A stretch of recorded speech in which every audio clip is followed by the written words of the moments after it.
Hello friends, आप देख रहे हैं आपका चैनल शेयर बाजार विद आयुष। और दोस्तों, बात करेंगे इस वीडियो में इकोनॉमिक सर्वे 2026 के बारे में। देखिए दोस्तों, आज इकोनॉमिक सर्वे 2026 जो है वो टेबल होता हुआ दिखा है। और इस वीडियो में समझेंगे कि दोस्तों इकोनॉमिक सर्वे में क्या क्या निकल कर आया, ये जानेंगे। सबसे पहले तो इकोनॉमिक सर्वे होता क्या है, कौन कौन से वो इंपॉर्टेंट बातें हैं जो इकोनॉमिक सर्वे में हमको पता चलती है।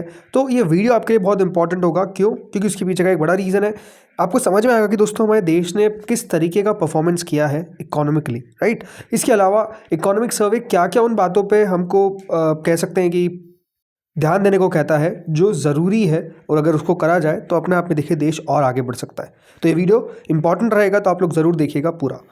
सबसे पहले दोस्तों समझते हैं इकोनॉमिक सर्वे होता क्या है। काफ़ी लोगों को एक क्वेश्चन होगा कि इकोनॉमिक सर्वे का मतलब क्या है, क्या सर्वे होता है, क्या होता है ये। तो देखिए, इकोनॉमिक सर्वे कुछ नहीं, सरकार का एनुअल डॉक्यूमेंट होता है। मिनिस्ट्री ऑफ फाइनेंस, याद रखिएगा, इसको जारी करता है। और इसमें पता चलता है कि गवर्नमेंट ने पिछले फाइनेंशियल ईयर में, यानी पास्ट फाइनेंशियल ईयर जो अब याद रखिए बजट आएगा कल, मतलब 1 फेब को, तो उसमें पता चलेगा कि उससे पहले जो सरकार बजट लेकर आई थी, सरकार की परफॉर्मेंस किस तरीके की रही है पिछले फाइनेंशियल ईयर में। मोटा मोटी इसका मतलब ये है, राइट। तो इस वीडियो में हम समझेंगे, देखिए, जीडीपी के बारे में कि जीडीपी किस प्रकार से परफॉर्म करती हुई नजर आई है, एस्टिमेट क्या है फ्यूचर को लेकर। जानेंगे services, agriculture, industry, sectoral performance किस तरीके की रही है। समझेंगे फिस्कल डेफिसिट को लेकर सरकार का क्या मानना है। समझेंगे करेंसी को लेकर सरकार का क्या मानना है, राइट। तो ये जो सारे इंपॉर्टेंट एस्पेक्ट्स है, याद रखिएगा, वो इकोनॉमिक सर्वे के अंदर दोस्तों सरकार बताती है, सरकार यहाँ पर एक रिपोर्ट निकालती है, राइट। तो आज वो सर्वे निकल कर आया। अब सर्वे में चलिए शुरुआत जीडीपी से ही करेंगे। सो जीडीपी और जीडीपी ग्रोथ प्रोजेक्शन क्या है। तो दोस्तों जो करंट ग्रोथ रही है वो रियल जीडीपी की रही है, लगभग FY26 में एस्टिमेट है कि 7.4%, राइट। अब ये बात ध्यान रखिएगा कि सरकार ने बताया कि 7.4% से रियल जीडीपी ग्रोथ हमको देखने को मिली है FY26 के अंदर। अब फ्यूचर प्रोजेक्शन क्या है, इंपॉर्टेंट बात है। 7.4% की ग्रोथ हमको देखने को मिली FY26 में, लेकिन जो फ्यूचर प्रोजेक्शन है वो ये है कि 6.8 से 7.2% के बीच में दोस्तों जीडीपी ग्रोथ रहेगी। मतलब 7.4% से घटकर क्या जीडीपी ग्रोथ 7.2% पर आ जाएगी। तो बिल्कुल ये कह सकते हैं कि सरकार का अनुमान है कि जो आने वाले समय में जीडीपी ग्रोथ है वो कम रहती हुई देखने को मिलेगी। रियल जीडीपी ग्रोथ की बात हो रही है, नॉमिनल की बात नहीं हो रही है, इंपॉर्टेंट है। तो रियल जीडीपी 7.4% से घट के 7.2% तक आ सकती है, बल्कि 6.8% से 7.2% का एस्टिमेट लगाया गया है। ये अनुमान है, याद रखिएगा, फ्यूचर प्रोजेक्शन के लिए। पोटेंशियल ग्रोथ, भारत का टारगेट ये रहेगा कि जो medium term potential growth rate है वो लगभग अपवर्ड ऑफ 7% रहे फ्रॉम 6.5%। ये याद रखिएगा, एक्सपेक्टेशन है। और माइलस्टोन क्या है इसमें कि दोस्तों भारत जो है वो चौथी सबसे बड़ी इकोनॉमी बन चुका है आफ्टर जापान, राइट। जापान के बाद जापान को हमने सरपास कर दिया है, और अब दोस्तों भारत चौथी लार्जेस्ट इकोनॉमी बन गया है। और आप समझेंगे कि बहुत ज़्यादा समय नहीं है जिसमें हम थर्ड लार्जेस्ट बन जाएंगे। मेजर टारगेट है हमारे लिए कि हमको सेकंड और फर्स्ट, याद रखिएगा, सेकंड है चाइना और नंबर 1 है USA। उनको कैसे हम पीछे छोड़े, हमारा सबसे मेजर टारगेट वो होना चाहिए। बिकॉज अपने आप में देखिए उनको उनके पास पहुंचने में बहुत समय लग सकता है, ये अपना आप में सही बात है, बट जितना जल्दी हम पहुंचेंगे वो डेफिनेटली हमारे देश के लिए बढ़िया है। सो अगर आप ओवरऑल दोस्तों जीडीपी ग्रोथ हम हमारी देखेंगे तो आप FY24 में देखेंगे तो 8.2%, देन FY25 में लगभग दोस्तों 6.5%, FY26 में 7.4, फिर FY27 में प्रोजेक्शन है 6.8, और FY27 का जो अपर एक्सपेक्टेशन है वो है 7.2, मतलब 6.8 से 7.2 के बीच में रहती हुई दिखेगी। तो ये तो दोस्तों बात हो गई जीडीपी की, राइट। नेक्स्ट आते हैं सेक्टोरल परफॉर्मेंसेस पे, राइट। तो सेक्टोरल में देखिए इंपॉर्टेंट 3 हमारे लिए सेक्टर्स होते हैं: सर्विसेज, मैन्युफैक्चरिंग, एग्रीकल्चर। सर्विसेज में दोस्तों बताया गया है कि जो प्राइमरी ड्राइवर है इकोनॉमी का वो सर्विसेज है। मतलब सर्विसेज याद रखिएगा सबसे बड़ा कंट्रीब्यूटर होता है हमारी इकोनॉमी का, जो 9.1% की ग्रोथ रही है इन FY26।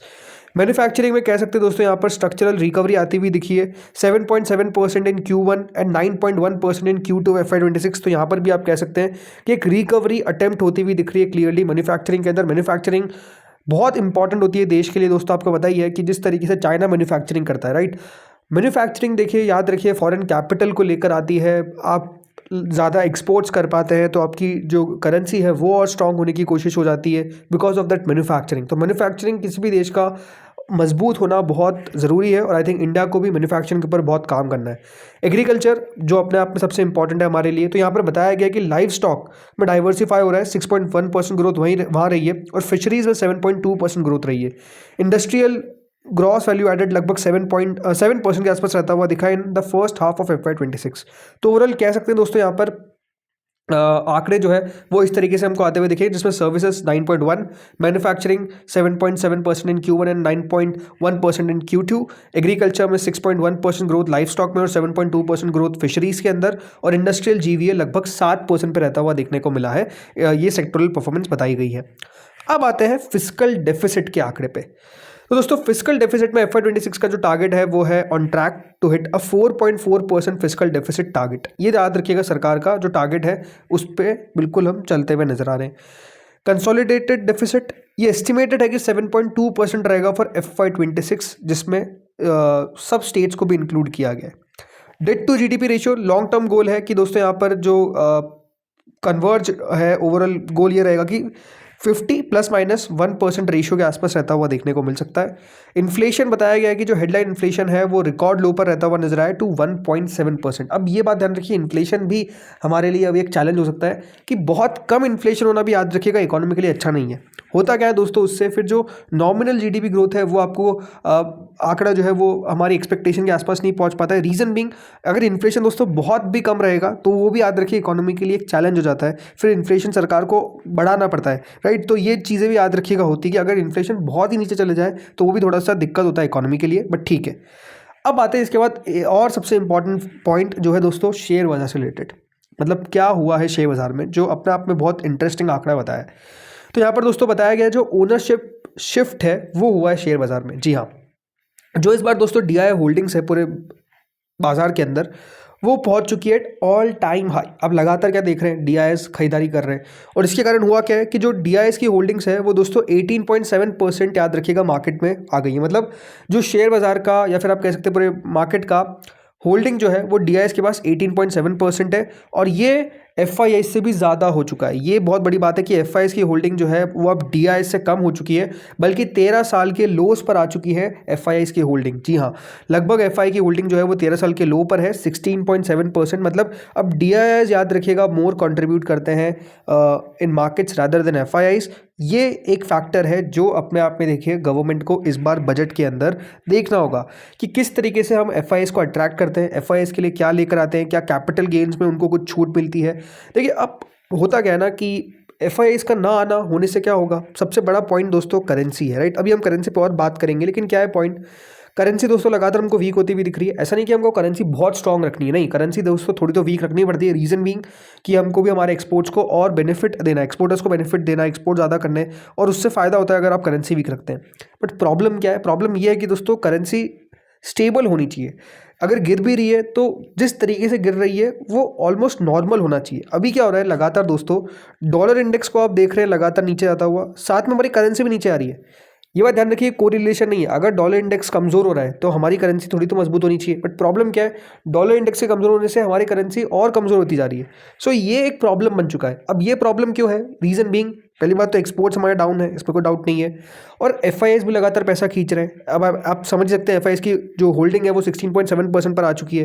तो दिखाता क्या है कि FIIs लगातार दोस्तों जो होल्ड रखते थे वो कम कर दिया है, वो अपना पैसा निकाल रहे हैं। होता क्या है, पैसा निकालेंगे तो ऑब्वियस सी बात है जो रुपया है वो आपको और वीक होता हुआ दिखेगा। सो इसलिए यहाँ पर अब सरकार को देखना पड़ेगा कि क्या करते हैं। कैपिटल गेन में पॉसिबिलिटी ऑनेस्टली मुझे कम लगती है कि देखिए सरकार जो कैपिटल गेन टैक्स है उसको कम करेगी। हो सकता है कि देखिए सरकार ऐसा कर दे कि जिस तरीके से अभी 1.25 लाख पे याद रखिएगा आपका कोई भी कैपिटल गेन टैक्स नहीं लगता, LTCG की बात कर रहा हूँ, हो सकता है कि इसको बढ़ाकर 2 लाख कर दिया जाए, फिर 3 लाख कर दिया जाए। आई थिंक ये एक पॉइंट है जिसके ऊपर सरकार फोकस कर सकती है। शॉर्ट टर्म में भी हो सकता है कि आपको इसमें चेंजेस देखने को मिल जाए, ये तब भी बेनिफिट हो जाएगा। बिकॉज आई थिंक इंपॉर्टेंट क्या है, इंपॉर्टेंट ये है कि मार्केट्स में किस तरीके से FIIs को लेकर आया जाए, राइट। ये हो सकता है कि दोस्तों बहुत फायदेमंद ना रहे FIIs के लिए, बट स्टिल एक आप कह सकते हैं पहल तो होगी कि हम काम कर रहे हैं उसके ऊपर। तो आई थिंक वो इंपॉर्टेंट पॉइंट है। इसके अलावा मार्केट स्टेबिलिटी, जो डोमेस्टिक बाइंग है म्यूचुअल फंड से और इंश्योरेंस कंपनी से लगातार बढ़िया है। डीमैट ग्रोथ बहुत शानदार रही है, बताया गया है कि 235 लाख न्यू डीमैट अकाउंट्स बनते हुए नजर आए FY26 में, और लगभग 21.6 करोड़ डीमैट्स जो है वो टोटल हो चुके हैं। तो अब 21 करोड़ डीमैट याद रखिएगा 140 करोड़ की जनसंख्या में आपको देखने को मिलते हैं। निफ्टी 50 और सेंसेक्स की परफॉर्मेंस लगभग 11.1% और 10.1% रहती हुई नजर आई है। अब आते हैं इसके बाद इंपॉर्टेंट पॉइंट जो करेंसी की बात करी मैंने। तो ये करेंसी में रुपया बताया गया है कि देखिए ऑल टाइम लो पर है 92 पर यूएस डॉलर। फॉरेक्स रिजर्व्स करीबन हिस्टोरिकल हाई पर है, ऐसा बताया गया 701.4 बिलियन डॉलर्स के आसपास 11 मंथ्स के ओवरऑल इंपोर्ट कवर ये करते हैं। और रेमिटेंस जो है बताया गया है कि इंडिया टॉप रेसिपिएंट है globally with 135.4 billion dollars in FY25। I think यही है कि हाँ रुपये को थोड़ा सा स्टेबल करना है, लगातार गिरता हुआ नहीं रखना है। अगर इतना गिरेगा तो फिर प्रॉब्लम है। 92 का लेवल अगर आप देखेंगे तो आज टच किया है। सो अगर रुपया याद रखिए जो हिस्टोरिकली डिप्रिशिएट होता था वो ठीक था, बट अगर एक एक साल में 6-7% डिप्रिशिएट होने लग गया, ये यूएस डॉलर की बात कर रहा हूँ, यूरो में तो बहुत ही खराब हाल है, राइट। तो वो और चैलेंजिंग हो जाता है। फिर एफआईएस को लगता है कि हमको यहाँ पर पहली बात तो टैक्स देना है, उसके बाद करेंसी डिप्रिसिएशन को झेलना है और उसके ऊपर फिर हमको रिटर्न बनाना है। तो वो अपने आप में देखिए पॉसिबल नहीं हो पाता है। इसीलिए आप लगातार देखेंगे कि जो हमारे बाजार से पैसा निकलता हुआ दिखा है उन मार्केट्स में गया स्पेसिफिकली जहाँ पर कह सकते हैं उनको लगता है कि पैसा बनेगा, एक्सपेक्टेशंस वहाँ पर ज़्यादा है और पैसा वहाँ पर टैक्स जो है सरकार उतने लेती भी नहीं है। तो वो आई थिंक यहाँ पर गवर्नमेंट के लिए को नई चीज़ देखनी पड़ेगी कि एफआईएस को किस तरीके से वापस से बाजार में लेकर आना है। दोस्तों ये सारी चीज़ें थी जो इकोनॉमी से रिलेटेड थी, राइट। इसके अलावा भी देखिए बहुत सारी चीज़ें होती है जिसके ऊपर हमको फोकस करना रहता है, जैसे कि एजुकेशन, जैसे कि हेल्थ केयर, जैसे कि इनोवेशन में स्पेसिफिकली एआई। तो इसको लेकर भी देखिए इकोनॉमिक सर्वे बहुत कुछ कहता है। क्या कहता है ये आप समझते हैं। तो देखिए एजुकेशन को लेकर पहली बात तो साफ है कि लर्निंग आउटकम में इंप्रूवमेंट लाना है। उन्होंने कहा है कि और इनरोलमेंट नंबर्स होने चाहिए और लोगों को मतलब और बच्चों को इनरोलमेंट करना है और मतलब लेकर आना है। ये बताया गया कि देखिए अब फोकस होगा किस तरीके से हम ग्लोबल टैलेंट को भी अट्रैक्ट कर सके हायर एजुकेशन के अंदर। और ये भी है कि इंडिया को एक हब बनाना है फॉर एजुकेशन टूरिज्म, जिसमें कोर्सेज करे जाएंगे on Ayurveda and yoga. Health care के अंदर दोस्तों सर्वे ने फ्लैग किया है कि पब्लिक हेल्थ चैलेंजेस है ओबेसिटी यानी मोटापन। देखिए ये अपने आप में चैलेंज हो सकता है भारत के लिए कि काफ़ी देखिए ओबेसिटी है, ओबेसिटी वाला देश माना जाता है। डायबिटिक याद रखिएगा पेशेंट्स जो है, और इसके अलावा एनसीडीज़ नॉन कम्युनिकेबल डिजीजेस ये क्यों फैल रही है, इसके ऊपर फोकस करने की बात कही गई है क्योंकि अनहेल्दी डाइट है और ओवरऑल जो लाइफस्टाइल्स है वो कह सकते हैं उतनी अच्छी नहीं है। तो इसके ऊपर भी सरकार को फोकस करना पड़ेगा और इसको बेहतर करना पड़ेगा। देखिए हमारी डेमोग्राफिक डिविडेंड की हम बात करते हैं, बट हर चीज़ तभी बेहतर रहेगी जब हेल्थ केयर बढ़िया रहेगा, राइट। हेल्थ केयर अगर बढ़िया नहीं रहेगा तो फिर प्रॉब्लम है ही। टेक्नोलॉजी इनोवेशन में देखिए कहा गया है आर्टिफिशियल इंटेलिजेंस में कि सर्वे ने नोट करता है कि इंडिया फोकस नहीं है on building large frontier AI models, right. अभी भी अगर हम एआई का यूज़ कर रहे हैं तो वो उतना प्रोडक्टिव वेज में नहीं कर रहे हैं जितना देखिए बाकी देश कर रहे हैं, राइट। तो उसके ऊपर भी कहा गया है कि फोकस करना पड़ेगा कि हमको डेवलप नहीं करना है कोई स्मॉलर टास्क स्पेसिफिक मॉडल, बल्कि बड़े मॉडल्स हमको बनाकर रखने हैं, बनाने हैं, ताकि और डेफिनेटली इनोवेशन कर सके। और इनोवेशन होनी चाहिए in the sectors like health care, agriculture, public administration, इन सब के ऊपर काम करना पड़ेगा और एआई को लेकर आना पड़ेगा। इनोवेशन में बताया गया कि जो भारत का ग्लोबल इनोवेशन इंडेक्स है उसमें रैंक इंप्रूवमेंट हुआ है। पहले 2019 में 66 था, अब 38 हो चुका है। तो यहाँ पर हमने इंप्रूवमेंट करा है, बट और इंप्रूव करने की बात सरकार कर रही है। इसलिए सरकार पीएलआई भी लेकर आएगी अक्रॉस 14 सेक्टर्स जो हाईलाइट किए गए अदर की ड्राइवर्स। इसके अलावा अदर की एरियाज में देखिए एम्प्लॉयमेंट और स्किल डेवलपमेंट के ऊपर बात हुई है कि किस तरीके से एम्प्लॉयमेंट तभी बढ़ेगा जब स्किल होगी। स्किल नहीं है तो फिर एम्प्लॉयमेंट मिलना मुश्किल बात हो जाती है। क्लाइमेट चेंज एनवायरनमेंट को लेकर सरकार का फोकस है कि लो कार्बन ग्रोथ होनी चाहिए, राइट। इकोनॉमिक सर्वे कहता है कि लो कार्बन ग्रोथ होनी चाहिए, इंफ्रास्ट्रक्चर इन्वेस्टमेंट होना चाहिए, रिन्यूएबल के अंदर इन्वेस्टमेंट होना चाहिए। और अर्बनाइजेशन में बताया गया कि जो इंडियन सिटीज़ है उसको वर्क करना चाहिए for its citizens including promoting better urban planning and civic participation. तो ये सब चीज़ें कही गई। आई थिंक और चीज़ें हैं कि पॉल्यूशन के ऊपर फोकस किस तरीके से करना है, बिकॉज आई थिंक पॉल्यूशन अपने आप में अभी इंडिया के लिए एक बहुत बड़ा चैलेंज बन चुका है। पॉल्यूशन जिस तरीके से है सरकार को एड्रेस करना पड़ेगा कि पॉल्यूशन किस तरीके से कम करना है, right. Cities like Delhi, right, वहाँ पर तो अपने आप में देखिए रहना ही मुश्किल हो चुका है। तो ये चीज़ें हैं, पॉल्यूशन अपने आप में मेरे हिसाब से देखिए इंडिया के लिए एक सबसे पहली प्रायोरिटी होना चाहिए। और बजट में भी आई थिंक इसको लेकर कुछ ना कुछ बात निकल कर आनी चाहिए। वहाँ पर अगर आपको इंडस्ट्रीज़ बंद करनी पड़े तो करिए, बिकॉज आई थिंक बहुत प्रॉब्लम है वहाँ पर। किस तरीके से देखिए यमुना की बात होती थी कि साफ़ होगा, कुछ साफ़ अभी तक नहीं हुआ है, सबको पता है, राइट। तो चैलेंज है, बहुत बड़ा चैलेंज है पॉल्यूशन को लेकर, हेल्थ को लेकर। आई थिंक सबसे इंपॉर्टेंट है सरकार को हेल्थ के ऊपर फोकस करना बहुत ज़रूरी है, बिकॉज डेमोग्राफिक डिविडेंड की हम बात करते हैं, बट वो डिविडेंड हम तभी यूज़ कर पाएंगे जब लोग स्वस्थ रहेंगे, लोग मजबूत रहेंगे। सो अब देखते हैं यहाँ पे होता क्या है। बाकी अब दोस्तों बजट के ऊपर हम कह सकते हैं सबको वेट है, राइट। समरी तो यही है कि बजट क्या निकल कर आएगा सबका उस पर याद रखिएगा, ध्यान रहेगा, राइट। पॉजिटिव सरप्राइजेज होनी चाहिए, कोई नेगेटिव सरप्राइजेज नहीं होने चाहिए, अदरवाइज मार्केट का हाल और ख़राब हो जाएगा। सो अब देखते दोस्तों होता क्या है। बाकी इस वीडियो में इतना ही था। होपफुली आपको वीडियो बढ़िया लगा होगा। Thank you friends for watching this video.